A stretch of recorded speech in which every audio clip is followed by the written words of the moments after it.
With threats to our nation waiting around every corner, adaptability is more important than ever. When conditions change without notice, quick strategic thinking is crucial. And with obstacles consistently impending, determination is essential in overcoming them. It's this willingness, decisiveness, and resilience that sets Marines apart. With our fighting spirit, we don't just fight battles, we win them. Marines are the constant our nation counts on to fight the unknown. And through adaptable problem solving, we do just that. Learn more at marines.com. This episode is brought to you by Pepsi Wild Cherry. Pepsi Wild Cherry is bursting with delicious cherry flavor and a sweet, crisp taste that gives you more to go wild for. Getting wild may look different these days, but whether it's opting for a solo Friday binge watch or a big night out, everyone can indulge in their wild side with Pepsi Wild Cherry. Also available in Zero Sugar. So grab a Pepsi Wild Cherry and get wild. Hey guys, it is Ryan. I'm not sure if you know this about me, but I'm a bit of a fun fanatic when I can. I like to work, but I like fun too. It's a thing. And now the truth is out there. I can tell you about my favorite place to have fun. Chumba Casino. They have hundreds of social casino style games to choose from with new games released each week. You can play for free anytime, anywhere. And each day brings a new chance to collect daily bonuses. So join me in the fun. Sign up now at ChumbaCasino.com. No purchase necessary. VGW. Void where prohibited by law. See terms and conditions. 18+. Great Britain is one of only 5 nations that has competed at every summer and winter Olympics since the start in 1896. That love affair with the world's greatest show continues 130 years later, with Team GB topping the most popular sports teams survey by YouGov recently. Lionesses were second, Para GB third, England men's football team fourth. Just how we like it at Anything But Footy. I'm John. And I'm Michael, and this is Great British Bosses, where we speak to the men and the women working and leading behind the scenes of sport in this country. The British Olympic Association was formed in 1905. It selects Team GB from the best athletes in Great Britain and Northern Ireland to compete at the Olympics. And it's the job of our guest in this episode, and we go back a long way, I have to say, to help tell their stories. Hi, I'm Scott Field. I'm the Director of Marketing and Communications at Team GB. I think I've got the best job in the country. We will explain your relationship between you and Michael as the podcast continues. But you say it's the best job. It must be the toughest job, though, as well, for those 14, 15, 16 days every couple of years. I don't know about the toughest job. It's certainly intense for those 17 days every couple of years. And you've experienced it as journalist at the Games. And I think for context, for anyone who's listening, there are 22,000 members of the media at the Olympic Games accredited. There are 11,000 athletes, so they're outnumbered by 2 to 1 by media. You know, all of the world's media are there. Remember, there are 206 competing nations. This isn't an individual World Cup where there's 32 teams or something of that nature. You know, this is the whole world coming together. The Olympic Village itself is sort of the equivalent of dropping a town inside a city for those 17 days. And all the world's stories happen during that period. So it's incredibly intense. It's a great privilege. There's no doubt about that. And I know, there are people that do some very tough jobs out there. So I think you're right. You know, it's not the toughest, but it's certainly we're in the thick of it for that period. You know, there's a lot to get stuck into. And the brand, Team GB, we mentioned in our intro. I mean, did you come up with it? I didn't come up with it at all. No, I can't lay credit for that. But I think, Team GB came about in the 90s. Incredibly fortunate to inherit.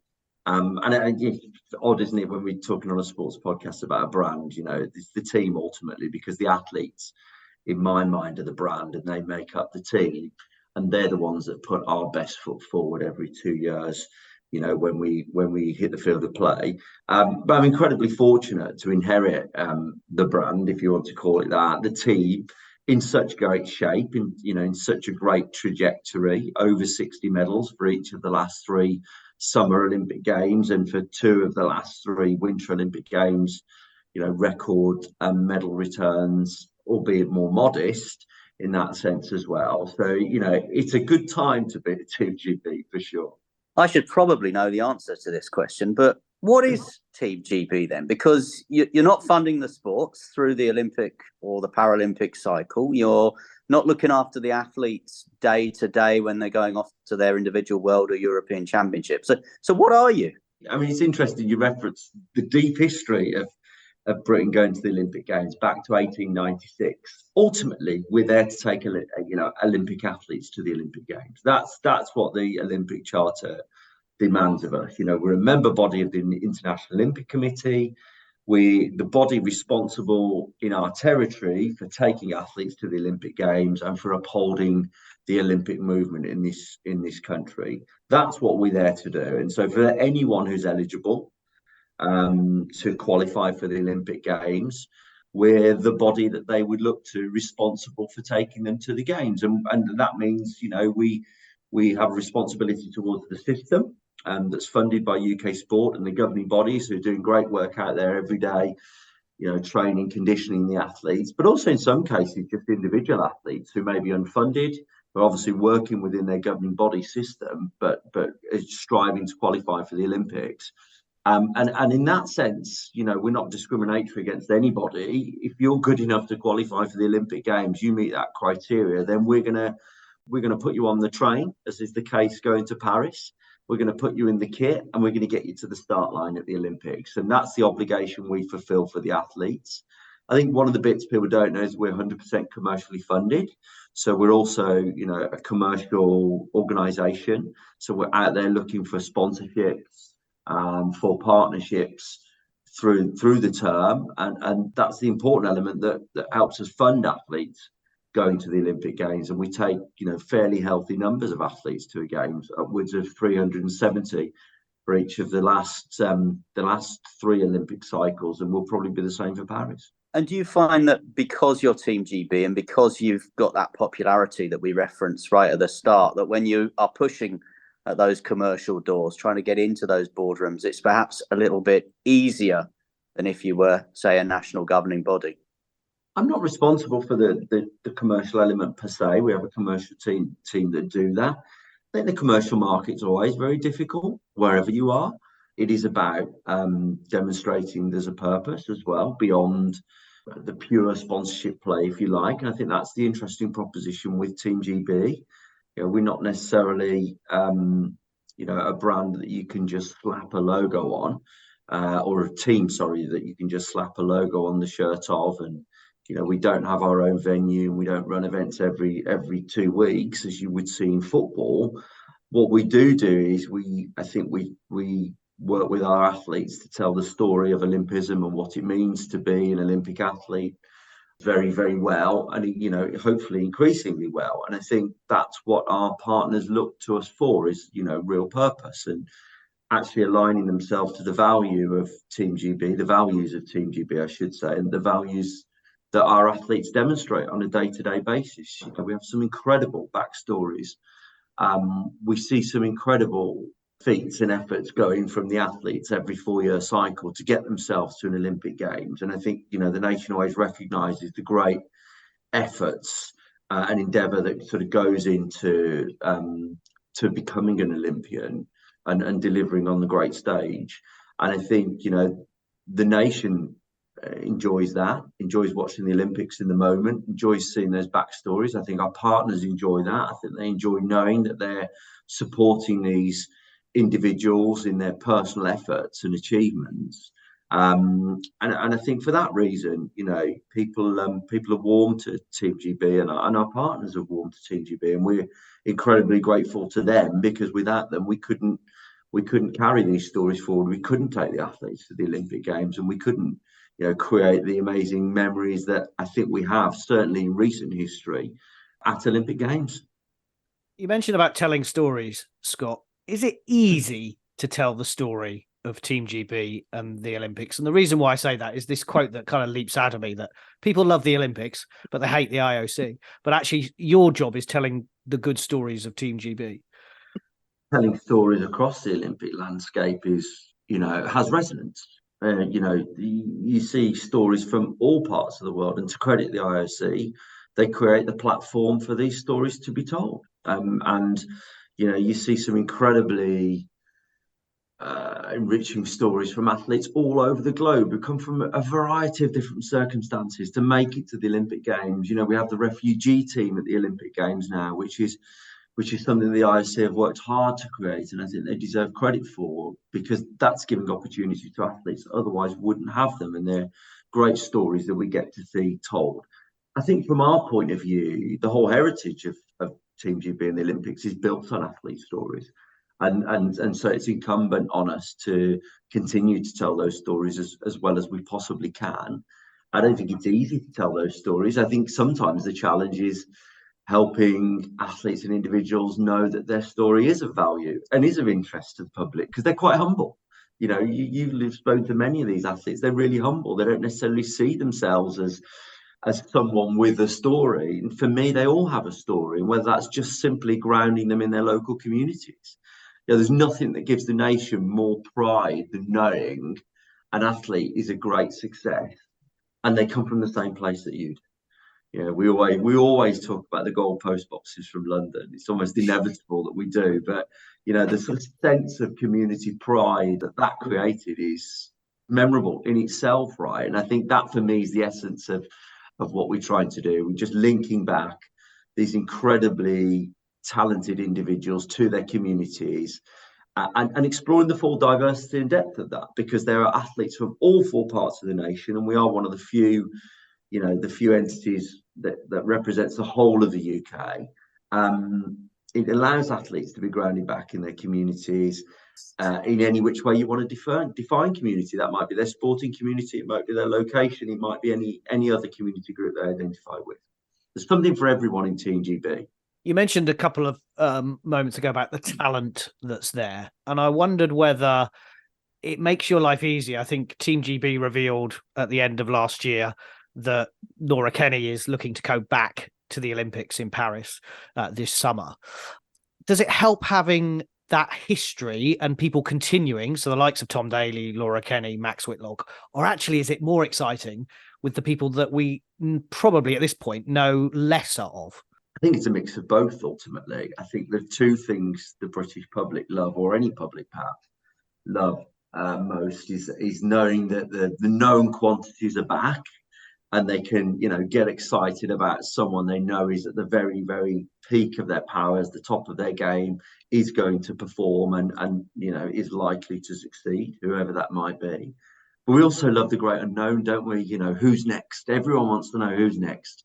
Who's going to be the person that, comes off the track having made a name for themselves? I always think of Tom Dean in Tokyo as being one of those individuals that, a lot of people walking the street probably wouldn't have known of, and yet comes out of the pool with a handful of medals and some gold in that as well, which is incredible, and is all of a sudden sort of shot into the nation's consciousness. And I think there's a balance to it all. It's great seeing the names that we know come back to build anticipation, but we also love the unknown and the underdog as well, for that fact. I remember the hockey team, going into Rio, perhaps weren't at the top of everyone's list to win a gold medal, and brilliantly fought their way through to the final and sort of stopped the clocks, didn't they? I mean, literally stopped the news actually for the evening that they won the gold medal, and captured the nation's attention and our hearts for a night, and it was fantastic.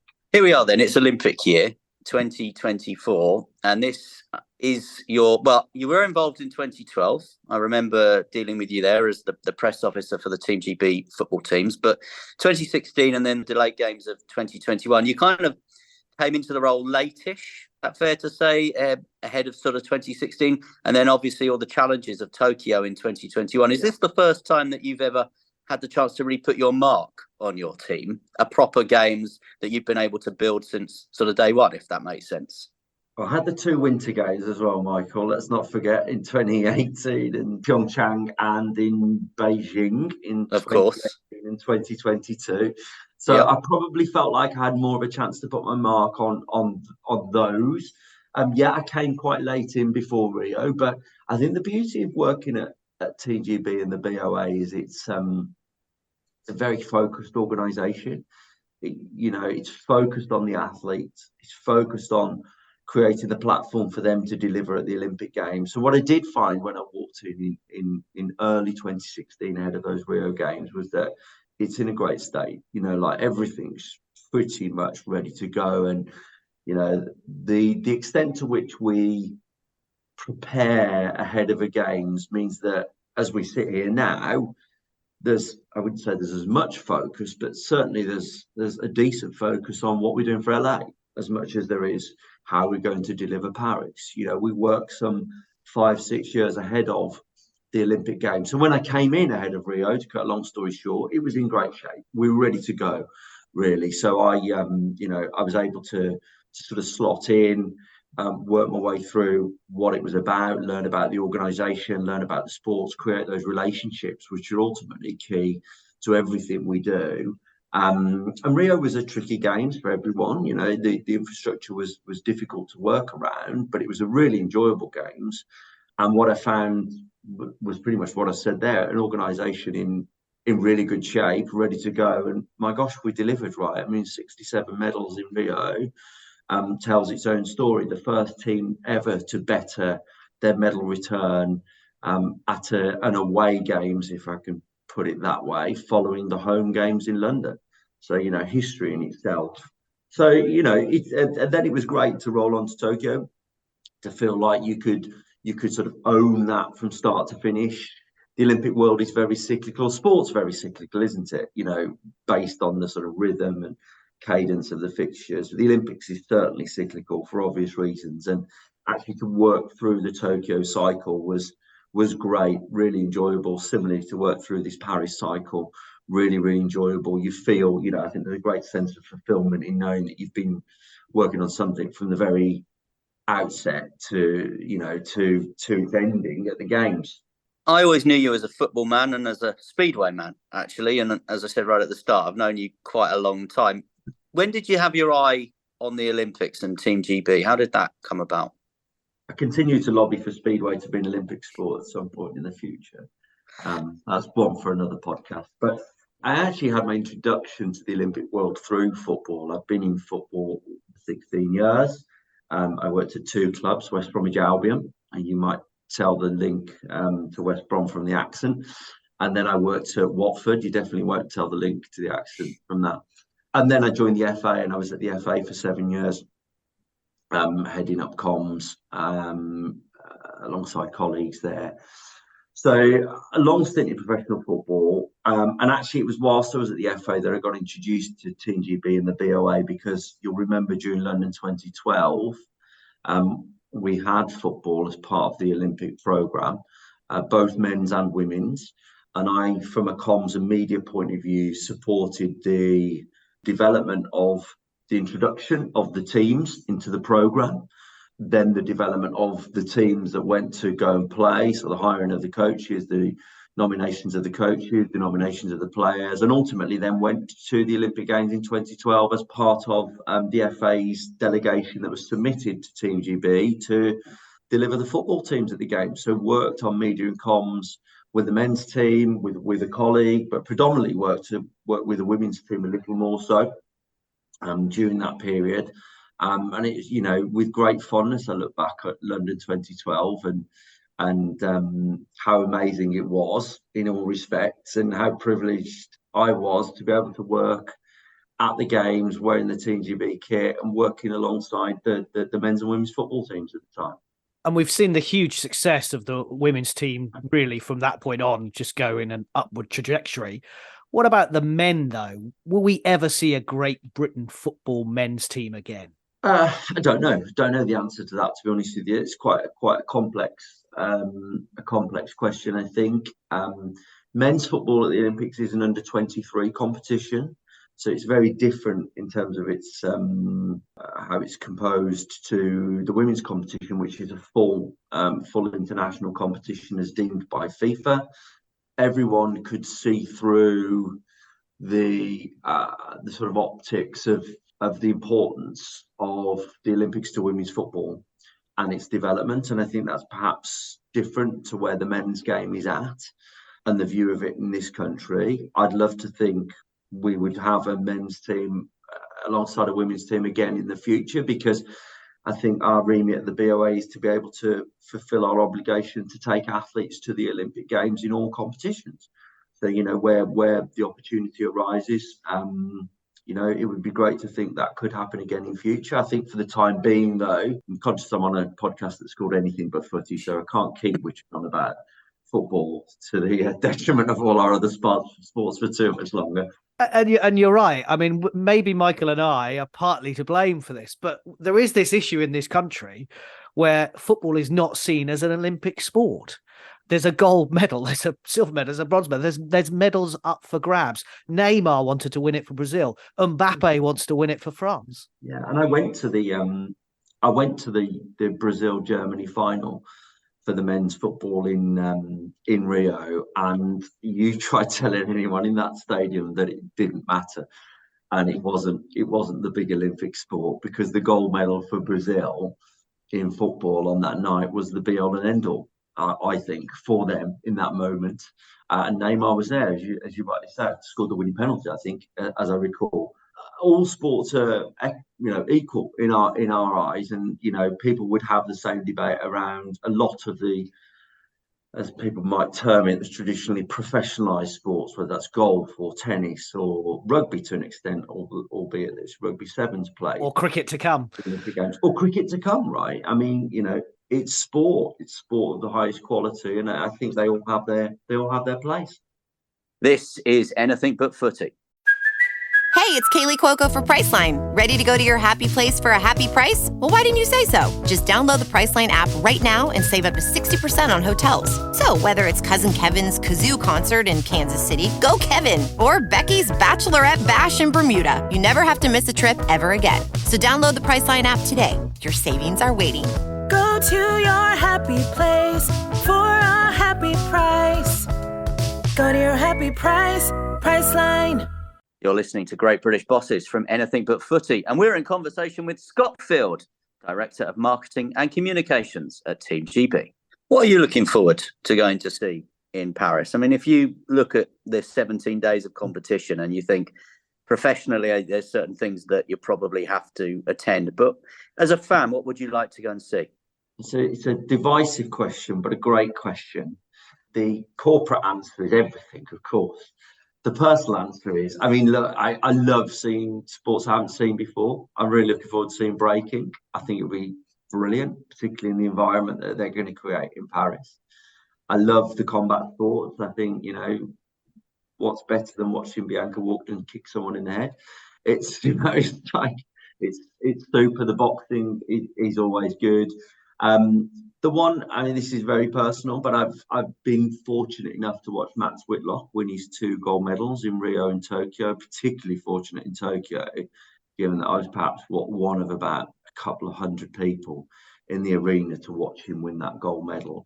If Max is back on that pommel horse at Paris, I want to see Max Whitlock go for the hat trick, and that's not to put any pressure on him, but. I really would love to see that. It would be an incredible thing. I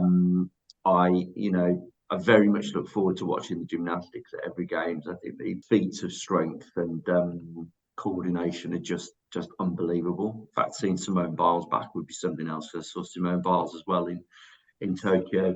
I want to get to the pool. I want to see, our divers as well in particular. I think we've got some great talent there, and the diving arena is the only new arena actually, as I know it, in Paris, that's been built specifically for the games, and I think it looks super. So I'm going to get myself across there hopefully and have a look at that. And when I look at your career path from West Brom to Watford, the Football Association, the British Olympic Association, I'm astounded because you're the guy that got sacked on work experience, Scott. Did I get sacked? I don't know. I always say I got sacked. I did work experience with Michael for those who you weren't on work experience. You were actually working there. But I did 11 grand a year. Yeah, felt like work experience. Yeah, under the tutelage of Michael. It was a fairly combustible environment, wasn't it, Michael? I think it was old school. So. Yeah, old school journalism. So there were the odd days where things didn't go well. You perhaps weren't welcome back, even as work experience, the following day. I did come back though, and all was forgiven. On we went. We should probably explain that what we're talking about is a time in our lives in the mid to late 90s at the Birmingham Post and Mail. And they had a small TV outlet at the time, live TV, which was famous in London for some bizarre programmes like Topless Darts and its spin-off Topless Darts in Space. But we were running a serious news and sport operation in Birmingham, and that's where Scott and I first met each other. Was broadcasting something you wanted to do at that point, or did you always think that you would end up in the kind of roles that you did in your career? I just wanted to be you, Michael. I wanted to be you. I wanted to be and no, all I wanted to do was broadcast. All I wanted to do was radio, actually. Radio is my first love. All I wanted to do was broadcast. And I started out in BBC local radio, fortunate enough to cover my favourite sports, speedway, football, tennis, cricket, a broad range of sports, all useful for what I'm doing now in many respects. I just wanted to cover sport. I wanted to be on the radio doing that. I still listen to the great commentators today, particularly the great football commentators, people like Ian Dennis and John Murray. And I just think, oh gosh, that was what I wanted to do. That's all I wanted to do when I was younger. And I got to do it, right? It was brilliant. I got to do it. I got to commentate on hundreds of football matches and work on radio, moved into TV. It's kind of a natural transition sometimes to move into PR and then media relations. And that's the road I sort of found myself on, really. And I've enjoyed it. It's great. I've been able to learn a great deal, develop along the way. And what I love, even now in the Olympic environment, is still learning every day. And, I talked about it earlier, but I love the breadth of sports. I love the privilege of being able to, learn about new sports and get that deeper understanding about new sports. I remember one of the great things I did very early on in my time at the BA is I was invited to the Redgrave Pins at Rowing Lake to watch our rowers in prep for Rio. And I went into one of their ergo testing sessions, which is one of the most incredible things I've seen in sport. Athletes taking themselves to the ends of what they can achieve. For this sort of very black and white measure that comes off the rowing machine that tells them whether they've achieved their goal for the day or not. And, they're tested to within an inch of their lives, really, to work out who's going to get in the boat, for the Rio Games. Just being in the room to witness this test, 10, 12 athletes on the rowing machines, just going at it, competing against each other, in the knowledge that they're going to get in the boat with each other and for each other, and just seeing the effort and the just how spent they were at the end of it. It was just one of the greatest things I've ever seen. It was such a privilege to see. Two more questions for me. You mentioned about working in football, and you mentioned there about what an amazing feeling the Olympics gives you.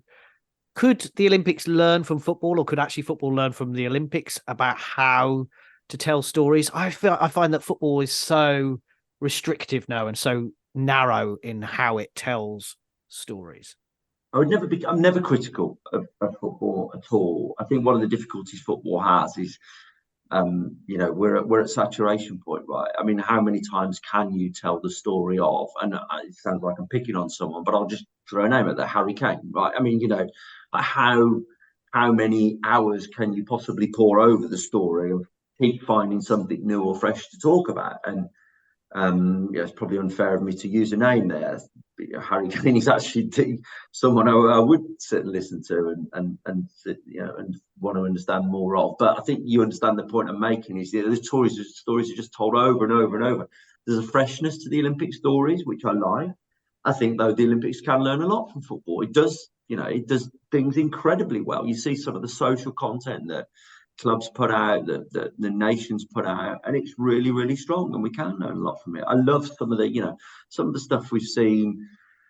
I mean, Jack Grealish has been brought to life, right, through some great storytelling around him, and some of the stuff the City have done, and some of the most emotive content I've seen in the last couple of years has probably been around Jack Grealish, which is usually anathema for a West Brom fan to be talking about Jack Grealish in such exalted terms, given his history with Aston Villa. But we can all learn from each other, right? I think we're all testing this stuff. We're all testing our content with different audiences on different platforms the whole of the time, and it goes in many, many different directions. And what's right for someone could be a 30-second clip on TikTok. What's right for the rest of us could be an hour-long documentary on Netflix. So, we all have different ways to consume. We all have different individuals that we like. I think football can learn a lot from Olympic storytelling, and Olympic storytelling can learn a lot from football storytelling. And you mentioned earlier about how much you have to plan ahead. And we're obviously incredibly excited about Paris, which is coming up. But how's Milano Cortina getting on? Because I understand, like the bobsleigh, that it's not even going to be held in Italy. The Winter Games is a fascinating challenge in itself, because the nature of the sports and the venues mean that you can't contain it in the way that, say the Summer Games is contained. It's not when you've got sailing in Marseille, right, and other sports around the city. Surfing in Tahiti. Yeah, well, surfing in Tahiti. Yeah, exactly. And getting from the mountain cluster to the city cluster, in conditions that aren't conducive to easy travel necessarily, does make it a challenge. It's a great challenge. I love the Winter Games. Absolutely adore going to the Winter Games. There's a completely different feel and vibe to it. I think the athletes are different. That could be said of any sport. Actually, the athletes are different, whichever sport you engage with. The winters definitely has a different feel to it. I think Milan Cortina, again, we're in good shape. We know the lie of the land. We know how the team's building out. It's great that we're in the midst of a winter season now, because you get to see who's performing well, who's building in their own right towards Milan Cortina. Again, it's a games for us on a European time zone, which very selfishly as Team GB can only be beneficial for us. Up until Paris, I won't have worked on an Olympic Games in our time zone since London 2012. So that's a challenge in itself. So we're really looking forward to going to Italy for Milan Cortina. It's going to be great. There are clearly some details to work through. It's not unusual in our world necessarily. I think they'll deliver a great games. So as Director of Marketing and Communications, you must get some weird and wonderful kind of phone calls and requests during games time. Can you share any odd moments where you've maybe had to put your head in your hands, or you've had to roll your eyes at your colleagues once or twice, Scott? Oh, I don't know. That's a good question, that. For some reason, it's a serious job sometimes. I guess there's crisis to manage, if there's a drug story or something, security story, but there must be some fun bits. There are light moments. There are really light moments. I remember us having a bit of fun with colleagues from the Sun, actually, the Sun newspaper during Rio, where there was a bit of chat around, whether we too closely, kept all our secrets too closely guarded around the type of equipment we were going to use at the games, and at the velodrome, and the types of bikes or the aerodynamic helmets they'd use and stuff. And we had a bit of fun where we talked about, we we guarded our secrets as closely as Mary Berry guarded her recipe secrets and stuff, because we were I think Bake Off was on at the time or something as well. So we ended up making the front page with some Mary Berry sort of anecdotes appended to us, which was slightly odd. But we have some fun along the way and try and make it as fun. It's sport, right? We try and make it as fun as we can where we can. You are right that there are plenty serious moments along the way as well, because clearly people put a lot of effort and livelihoods depend on them going well at the Olympics. People are working towards this goal. It's big for them as athletes. It is important for the country, and we do want to represent ourselves properly. But there are plenty of times where we can have a bit of fun and sort of kick back. I always find it bizarre when people want to interview me, funnily enough, guys. But here we are talking to you, and that does happen during the games as well. I try and avoid it as much as possible. One of the things I do love is I love seeing the athletes celebrate after the games. I think they deserve their moment. I think they deserve their opportunity to celebrate, and I always find that quite fun, because they do tend to cut loose and enjoy themselves. So it should be. Well, it's been an absolute pleasure to interview you, and we appreciate your time. Scott Field, Director of Marketing and Communications at Team GB. Thank you for speaking to great British bosses from Anything But Footy. Thank you. Sports Social Podcast Network. Step into the world of power, loyalty, and luck. I'm gonna make him an offer he can't refuse. With family, cannolis, and spins mean everything. Now, you wanna get mixed up in the family business. Introducing The Godfather at ChumbaCasino.com. Test your luck in the shadowy world of The Godfather slot. Someday, I will call upon you to do a service for me. Play The Godfather, now at ChumbaCasino.com. Welcome to the family. VGW Group. No purchase necessary. Void where prohibited by law. See terms and conditions. 18+.